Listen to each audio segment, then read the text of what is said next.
Good evening and welcome to the Lane Community College presentation on admissions at LCC.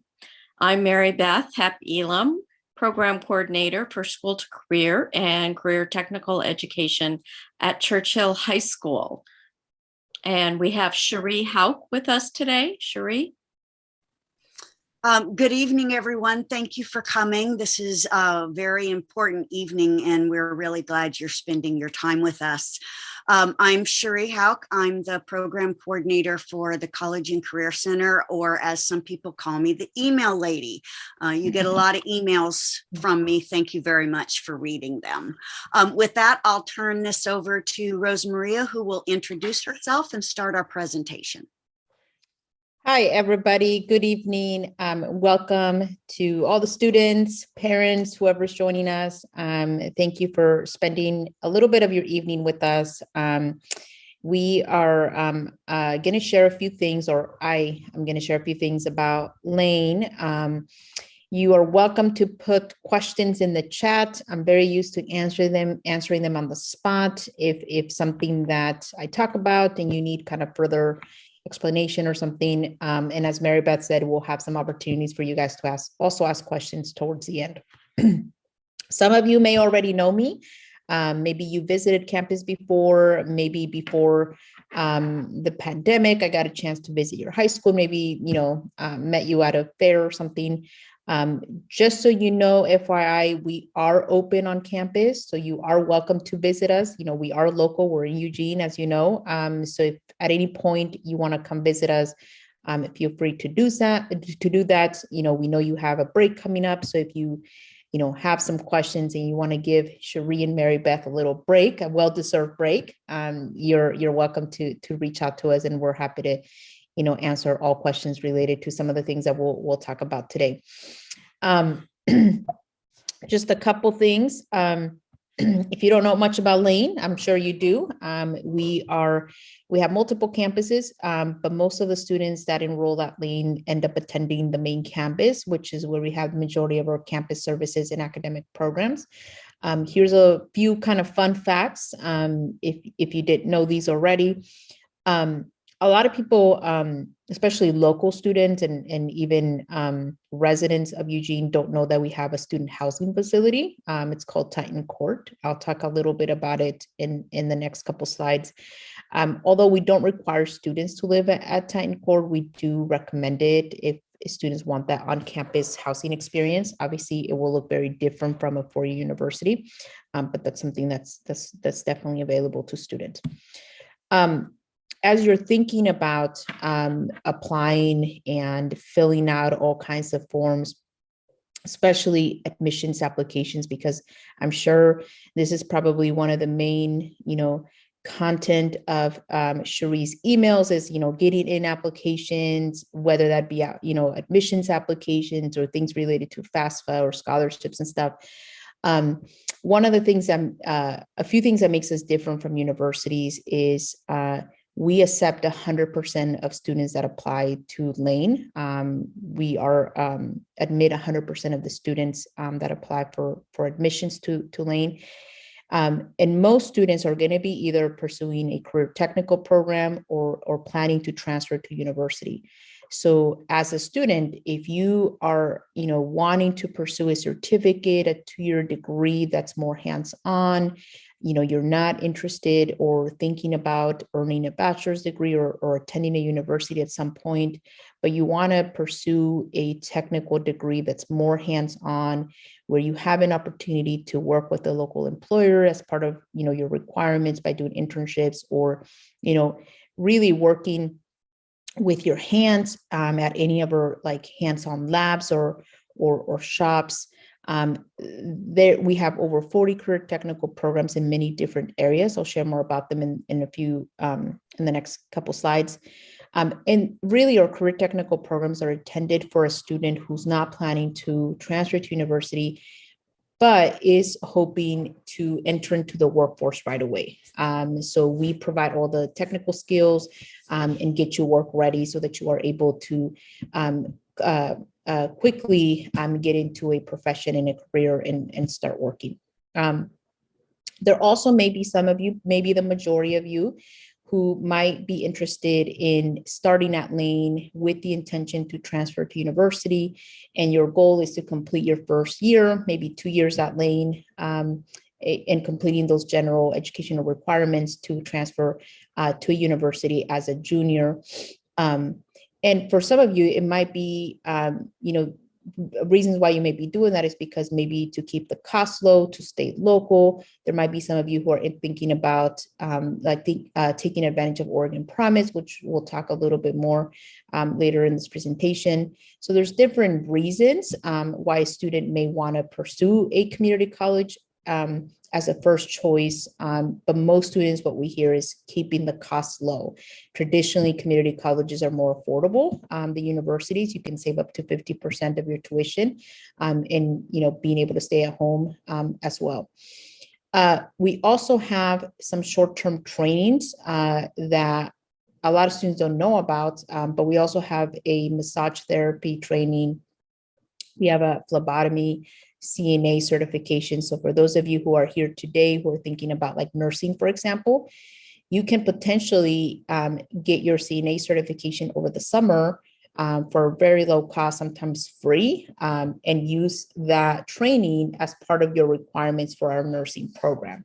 And also, getting certified, but also being able to like have like a side job and stuff. So there's a couple opportunities there for those specific students. As a community college, as I mentioned sort of briefly earlier, students can earn a combination of certificates, associate's degrees. It will really depend on what you're pursuing, what you're declaring when you fill out your application. That will determine if it's a certificate or a degree. That's something that we can help in admissions, and our advising team to help you sort of figure out what classes to enroll in. If you are not able to visit us on campus, I strongly encourage you to take a look at our website, more specifically our programs page, because we do have a lot of programs that we offer. And so oftentimes, if you want to view like the list of courses that are required for some of these degrees, particularly if you've taken any kind of College Now courses, you may have already started completing some of those requirements for some of those programs or degrees. Ways that we can help, myself and my team, is we can help answer questions around how is this going to be applied?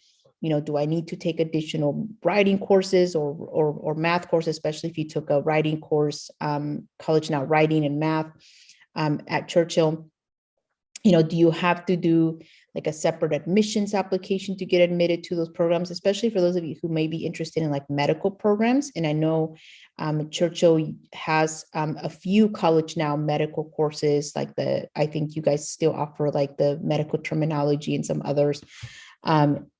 Especially those, like if you want to go into nursing, dental hygiene, you may again have completed some of those prerequisites. But we could let you know, like if there's other ones that you would need to take, to complete those set of prerequisite courses. So definitely take a look at this page.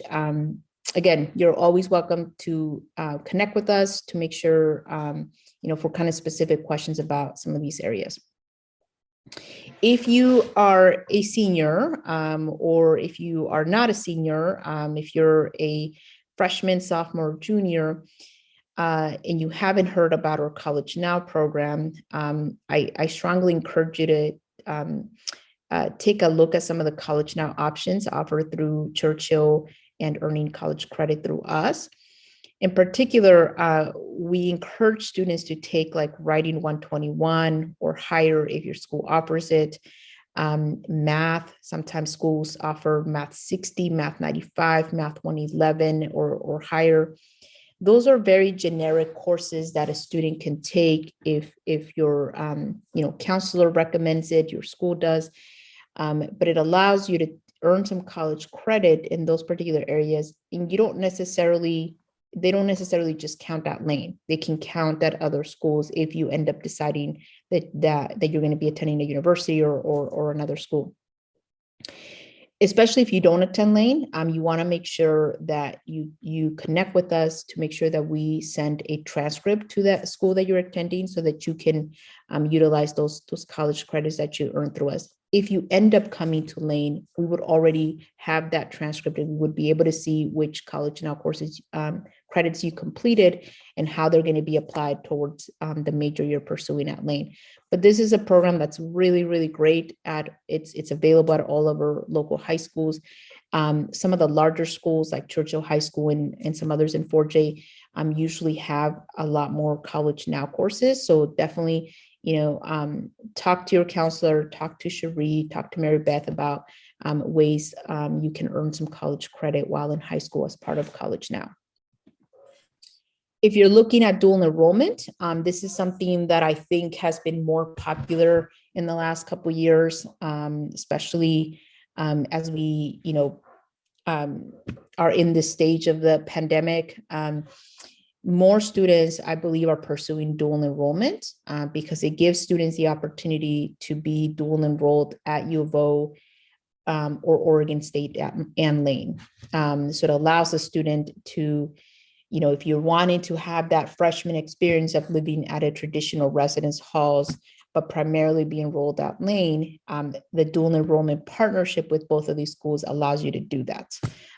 You can also take advantage of Oregon Promise as long as you're meet all the eligibility requirements, but also be enrolled minimum of 6 credits at Lane. If you are interested in dual enrollment, make sure that you are admitted to the universities. You do have to be admitted to one of the 2 universities. It's a competitive process there.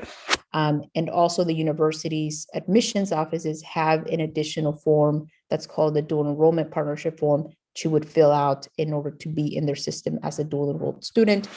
Additionally, you'll want to make sure to complete our admissions process to also, again, take advantage of that dual enrollment.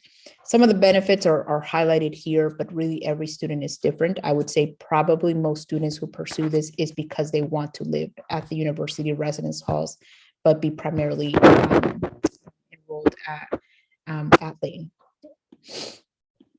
And usually I like to talk about study abroad, especially for those of you who are interested in studying abroad at some point. We do partner with these 4 countries here for these particular programs. I won't spend so much time, mainly because we're not really sending students right now due to COVID, but once we're able to do so, we can certainly provide specific information on what that process looks like for students who are interested in studying abroad for any of these particular areas of study here. Also, as you're getting prepared, we were just talking about earlier how fast time is going, right? Like you guys started your senior year in September for those of you who are seniors, and now you're getting all these emails from Cherie, right? Like, hey, submit this application, this, whether that's an admissions application or a scholarship application, and so forth. One of the things that I think is really hard for a lot of seniors and a lot of high school students is to realize that when you graduate, these ladies are no longer there, helping you. Although they want to help you, it's important for you to start connecting with us, to start communicating with us. And the reason being is because we know our systems. Cherie and Mary Beth will not have access to our systems, will not be able to see your student record. And so anything related to support services, anything related to financial aid and what that status looks like and registering for classes, we want you to talk to us. We want you to communicate with us. And, we work really well with our high school partners to do that sort of, hand holding, but also, being able to connect you with the right people at the different colleges and universities. So one thing that you'll learn very quickly is the vast of support services available to you as a student of Lane, including in our advising center, which all of you will have an advisor assigned to you depending on your major. This is probably going to be the most important relationship that you'll have on campus, because these are the folks that are, you want to meet with them at least once a term, especially before registration, so that you can make sure that you are enrolling for the right courses. You will no longer go to your counselor. You will no longer go to, the folks at Churchill High School. You want to make sure you're working with our folks to get those services. We also have the Center for Accessible Resources. So any student who's here today, who's on a 504 plan, IEP, your school, Churchill, will not share that information with us. You'll want to make sure that you work with us, specifically this office, and submitting that paperwork to them so that you can make sure to have your accommodations in place by the time you start school. So don't assume that your school is going to share that. That's private information that they're not allowed to share with us. You have to share that with us. We also have a counseling center that's more focused on retention. So if you're struggling and you're like, I need to be connected to resources, I need to be able to, access all these different things to help me be successful, our counseling center is there for those purposes. We have a career exploration center, which you have an excellent one right now at Churchill as well. But you'll have some of those services at Lane as well, where, if you need to do some career exploration, if you're not really sure where you want to major, you want to make sure you get connected to the folks in our career exploration center as well. Tutoring. This is probably the most utilized service for students, especially because many students have to take classes in writing, math, and science. So if you're going to be taking classes in those particular areas and you may struggle, we definitely want you to connect with tutoring. These are all free services to you as a student. Don't ever feel like, ashamed for using them. They're there for your use because we want you to be successful. One other support service that we have added more staff is our mental health and wellness center. So we've been hiring mental health counselors because many more and more students, especially in the last 2 years, are coming in with all kinds of different needs. And so we want to make sure that we are serious about offering that type of support to students coming in. So those are just a few. We obviously have more services, but we want to make sure to highlight a few of them. If you're interested in being involved in campus life, student life in particular, we also have all kinds of opportunities as part of student engagement. So, definitely get connected to any of our campus clubs and organizations. A great way to get to know other students on campus and, build some leadership skills and stuff. So, so definitely get connected to them. If you're thinking about playing sports, we do have some athletic opportunities for students. So in any of these sports listed here, you can, I would say, to start this process, you'll want to go to their website, which I included on the slide here, and get connected to the coach directly. Coaches are doing their recruiting all year long. So if you are in season and you want them to come watch you while you're playing, you definitely want to make sure to give them a heads up, especially since you're local. It's easier for them to go to your particular high school for some of your games and meets and stuff. I mentioned a little bit about housing. So again, our housing facilities located in downtown Eugene, next to the Eugene Public Library. Again, we don't require students to live there, but if you're looking at student housing outside of your home, definitely that is something that's available to you if you choose to. And this slide here is more focused on the cost of attendance. This is a term that we use a lot. Sometimes we refer to it as tuition and fees. As a senior, you're probably hearing this a lot. And, for those of you juniors, sophomores, and freshmen, if you're here, you're going to start hearing about this as well. Usually all colleges and universities have a different tuition and fees cost. This is a kind of side-by-side comparison of our tuition and fees cost for this year versus our three main public universities. So if you're looking at saving, again, you can save up to 50% at most community colleges within the state if you choose a community colleges versus a university. This is also based on 15 credits, which is more than full-time. In order to be a full-time student, you only need to be enrolled a minimum of 12 credits, which is an average of 3 4-credit classes. So the second table is really more kind of a breakdown of the different costs to consider. That includes living expenses, which when we say that, we usually mean rent, food, and like gas and insurance and things like that. So that's going to vary depending on every student. It's not the same for all students, but this just kind of gives you an estimate of the overall cost. And I know we're going to have a separate workshop around scholarships, I believe, coming up. I can't remember the date, but we'll be able to talk more about these opportunities here. And again, just to kind of emphasize, although I'm not sending you an email, I'm telling you about it through this presentation, but I'm sure you've heard from Cherie and other folks about these different opportunities. We can't stress enough how important it is for you to get these submitted. I don't encourage students to get this all done at once. Some of these will take time. And so you'll want to make sure you give yourself time to get them in. And, you know, if you spend an hour or two every day or a couple hours a week, it's definitely worth your time. So one of those is the FAFSA. That's, you know, if you want to be considered for federal student aid, you'll want to go to studentaid.gov to submit a FAFSA application. It's been available since October 1st. And, you know, for students who are undocumented or DACA recipients, there is an alternative, and that is called the ORSA. That one is also available already. So students can submit that as well to be eligible for some grant money. And then our scholarship application, which we'll talk more about when we have our workshop specifically around scholarships. Our scholarship application will be available early January. I think the date that we usually post it is like the 2nd or 3rd. And it's going to be due early March as well. So like the 2nd of March.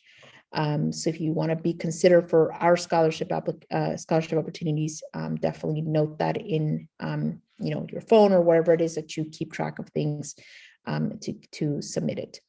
The Lane Foundation Scholarship, you can already start working on the essay questions. Those are posted on the foundation website. So if you wanted to start also working on drafting some of those, you certainly can. You know, giving yourself some time to, when we actually post it and it's live, you'll be able to have those completed already. And then of course the Oregon Promise Grant. This is a state grant for any student who's planning to attend any of the 17 community colleges in the state of Oregon. You must, or earn a GED, so either high school, must be graduating this year with a high school diploma or earning a GED, and you must have a 2.5 GPA or higher or passed all your GED tests. And then you must have a FAFSA or an ORSA completed. And then must be attending any of the 17 Oregon community colleges within 6 months of graduation. So that application is also live. It's been live since October 1st. The deadline to submit it is June 1st. It's a very easy application. I think it might take you 10 to 15 minutes to submit it.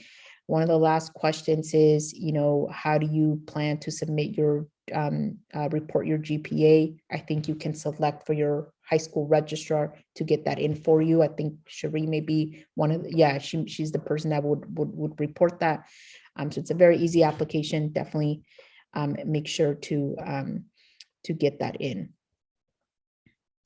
And one other scholarship opportunity that I don't have listed here is the OSAC. That's another big one. I believe that one is live already too. If you applied for Oregon Promise, that same portal that you access to submit the Oregon Promise, you can go back to that same portal and fill out the OSAC. That one's going to take you a little bit more time because I believe there's some essay questions there. But again, all of these are available, and you know, if you're filling them all out, it will take time. So make sure you don't wait till last minute to get them in. As far as our admissions process, students can submit our application already. Our application is live, but as I have shared with Mary Beth and Cherie, we are working on a new application right now. So if you wanted to wait, you can. You don't have to. Your information will be transferred once we post our new application, once that's live. But if you wanted to apply already this early, you certainly have that opportunity to do so. Course placement is going to vary depending on the student. So there might be some of you that are submitting college, that have completed college now in like Writing 115 or higher, maybe College Now Math. If you completed a College Now class, we will automatically waive placement for you. But if you didn't complete any College Now Writing or Math, you have other ways to complete placement that you can either self-report AP, IB scores, Smarter Balance scores, ACT, SAT, GED scores, or high school GPA in writing and math. Most students, I would say, who don't have College Now completed are submitting high school GPA in writing and math. And we won't ask you to like upload a high school transcript. We do want you to have a copy, because what you're going to do is you're going to self-report the actual GPA. So you'll want to make sure to be looking at that, but we won't ask you to like upload a copy of it. Just make sure you have a copy for yourself. So when you're filling out what we call the survey, placement survey, you are able to look at that information from your high school transcript and enter it in the survey. Once you do that, we calculate it, and we let you know, like, here's based on what you self-reported, here's what you are placed in. We are a campus that's mandating a vaccine. If you do not have the vaccine, there is an exemptions. There are exceptions. So if you are planning to start school in the fall and would like to take in-person classes, you're going to have to self-report your vaccine status or requesting an exemption. So make sure you're aware of that. If you are just simply taking online classes, not accessing any in-person services, you won't be asked to fulfill this requirement. And then, of course, there's an orientation and then registration for students to complete. All of this can be done in a matter of like 2 to 3 weeks. And again, you can start working on that already. You don't have to. There's still time for some of this. Let's see. Yeah, so the scholarship application available or will be on February 10th. So we'll talk more about that, when we, when we do that session. All right, so here's some kind of dates and deadlines. I'm sure you've probably seen something similar from Cherie or Mary Beth. I am a big fan of like setting deadlines and stuff, just to kind of see like what's coming up, what are things that I could be working on. So in October, I typically recommend students to have their FAFSA or ORSA submitting, have their Oregon Promise submitted. You're not too late. You can still do, submit these things. And then in January, you're really going to be working on possibly the admissions application, our foundation scholarship, OSAC scholarship, and then around May and June, you'll be working on like your course placement, orientation, and also if you submitted a FAFSA, you'll be accepting financial aid offers around that time. So keep in mind, as I've said already a couple times, like don't try to work on all of these things at once. Definitely pace yourself, because some of these will take a little bit more time. All right, so a couple dates for you. If you're thinking about starting summer, here's some dates for you. Summer term begins June 20th. I know that's a long ways from now, and registration will start Monday, May 9th. Especially for the seniors here, if you're looking at starting fall, the first day of registration will be Tuesday, May 30th, and fall term will start Tuesday, September 27th. So don't worry, you don't have to memorize these dates. I'm sure you'll get more reminders from us about these particular dates.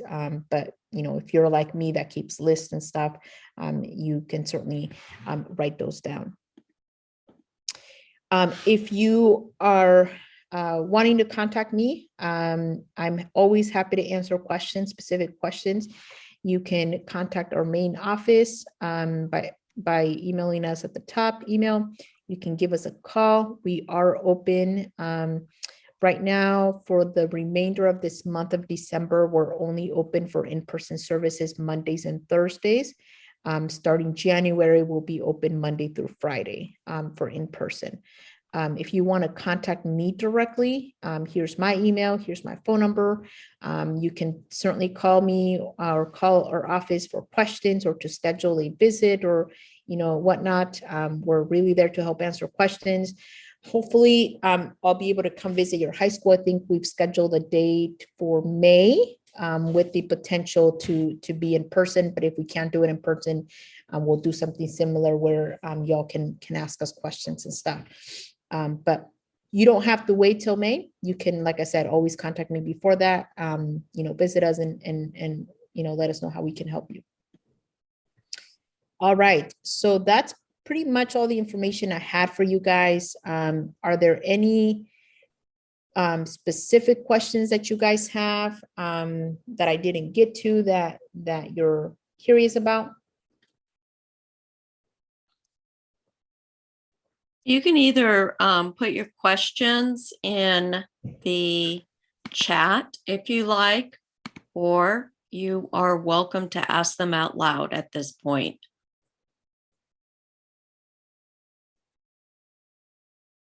Any questions for Rosa Maria? That was a lot of information. Mm-hmm.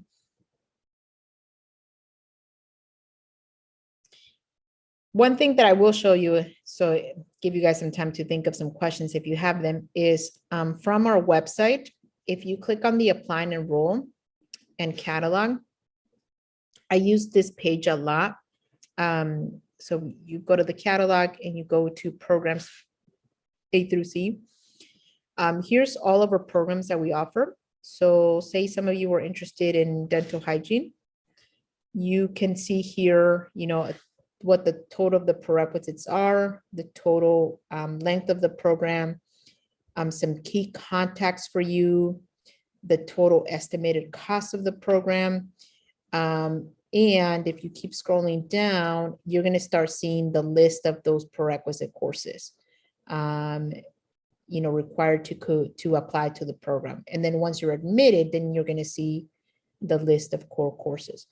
So for those of you, again, going back to that College Now conversation, if you have completed any College Now courses in any of these, you can already start like highlighting them, checking them off as completed, as long as you've received a C+ or higher as a grade. But this is something that I always use with students, and students really like it because they're able to clearly see like what are those required courses for our particular programs. If you're looking at a transfer degree, so we have one for business, computer science. It's going to look very similar, where some information about the degree, the cost, and then you're going to start seeing kind of those list of required courses to complete this transfer degree. So feel free to look at this. You don't need any kind of login credentials to look at that. So Rosa Maria, we have a couple of questions. You mentioned before we got started that you could send us the slideshow. Yeah. Okay, so you will have access to the slideshow probably next week sometime, and I'll put it on my website. I know that Cherie will also put it on her website. So check back next week for that. Let's see. Rosa Maria showed how to find out about transfer programs to the University of Oregon. And Rosa Maria, you can correct me if I'm wrong, but if a student earns a transfer degree, they are good at all Oregon public universities. Is that correct? Correct. So let me go back to that page here. So these are the main transfer degrees right here.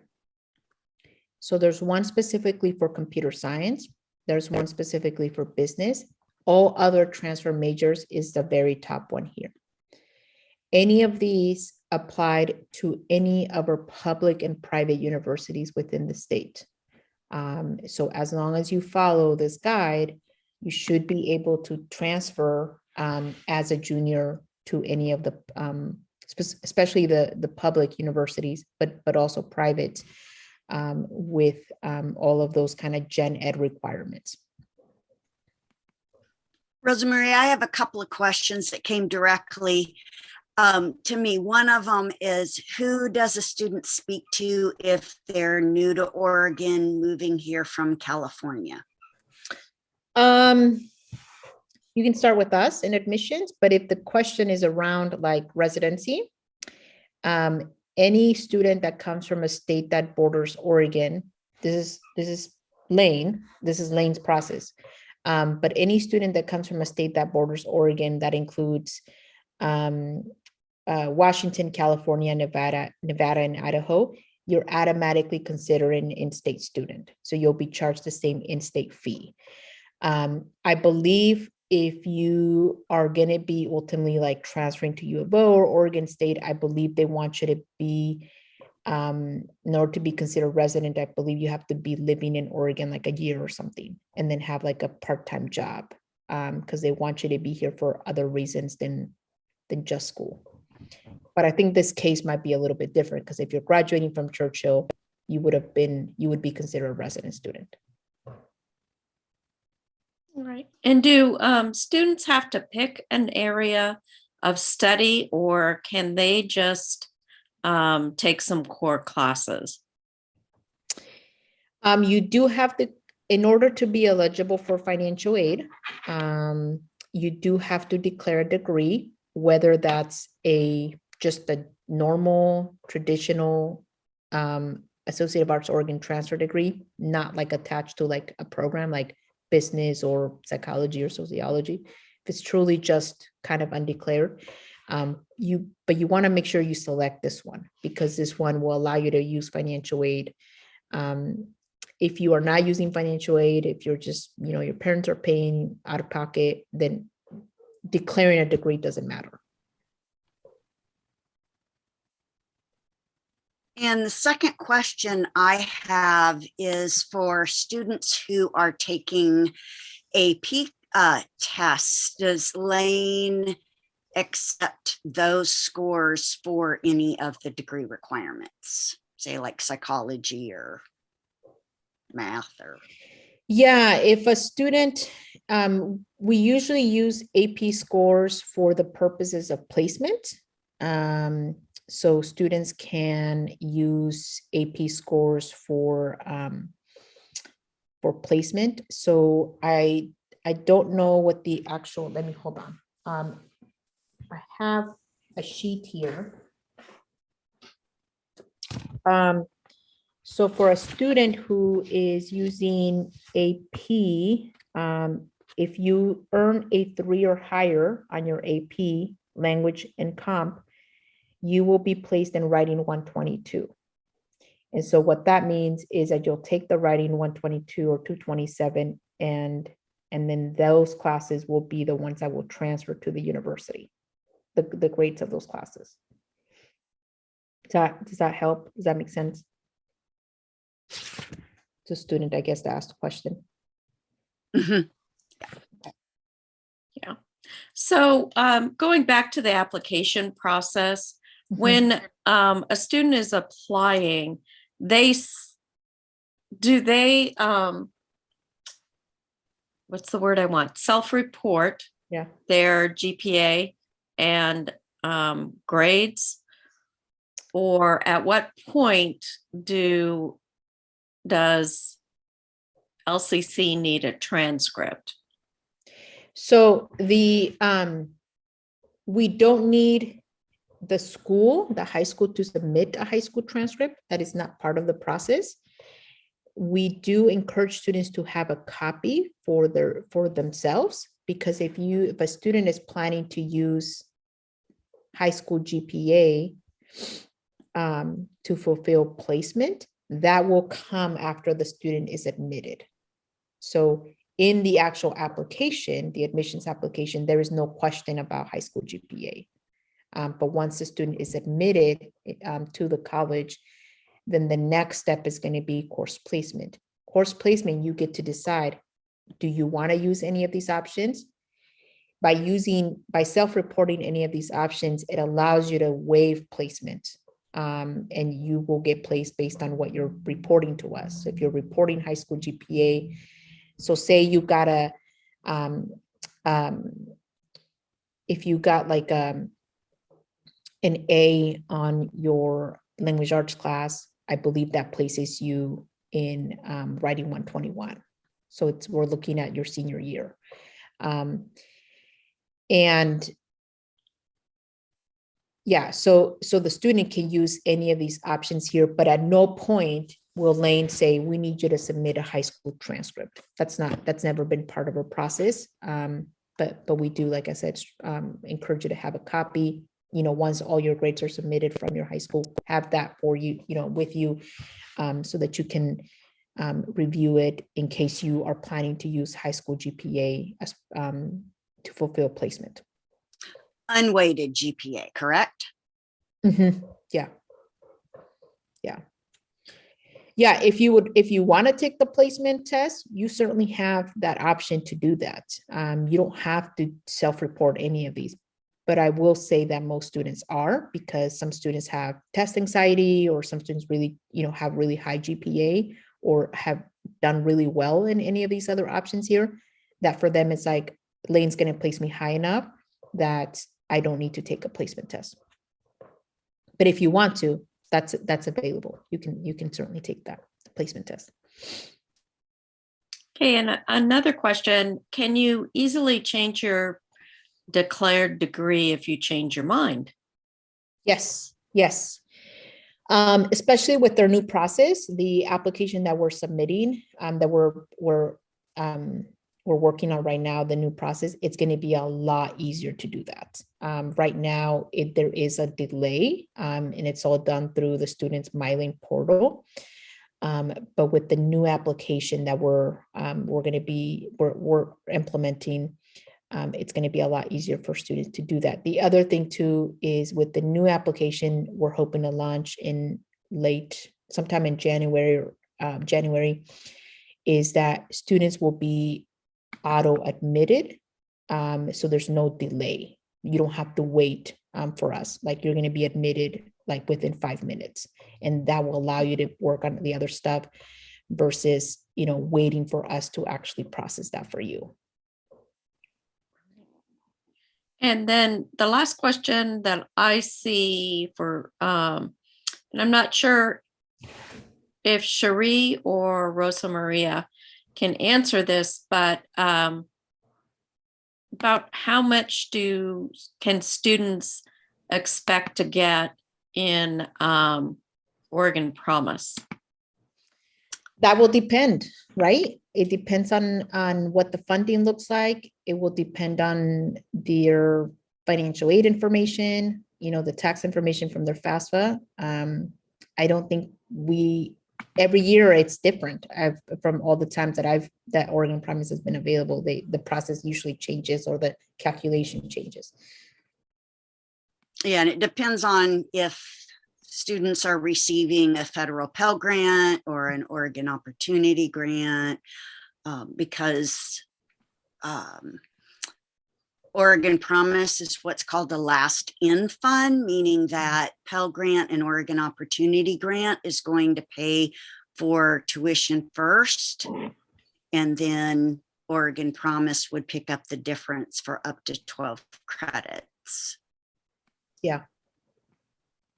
I wanted to touch on something about the scholarship application, Rosemarie, if you don't mind, because students are going to get an email from me soon on things they can work on over our winter break. Even though your application doesn't open in January, are the personal statements still going to be the same as OSAC? So if they can do the ones for their OSAC scholarship application, they will actually be ahead of the game for when they fill out the LCC scholarship application. Sorry, I muted myself. They should still be the same. I have not been informed that those questions have changed. Mary Beth, you want to give me like a minute to share where students can find that within our website? Oh, sure. So I Absolutely. can show you guys where to find that within our website. So from our website, you can go to foundation. And if you go on the left, you can go to scholarships, scholarship opportunities. And here, you should be able to see it's already listed there, essay questions for the 2022-2023. They're all there. So a student could essentially like copy all of these, put it in a Google Doc. Just remember they have to be 170 words for each question. And then start drafting those. Like these are things, great example of things you can start working on now. Definitely.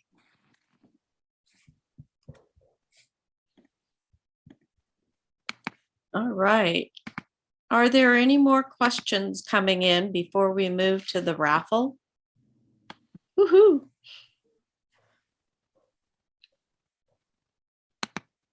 I don't have any more coming to me. Okay. So I'm going to introduce Elizabeth Toll, intern from University of Oregon, and she has our roulette wheel ready to spin the wheel to see who can win some prizes. And today we have, we're giving away 2 of the backpacks here that you see in the slide, and 2 stainless steel travel mugs from LCC. Elizabeth, are you ready to go? Yes, I will share my screen. Oh, I cannot share my screen yet while you're sharing. Okay. Here we go. Are we ready?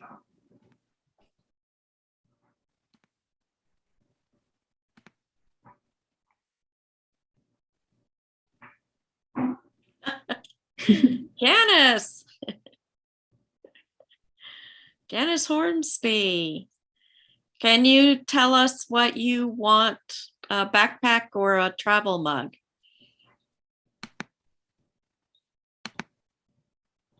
Is Janice still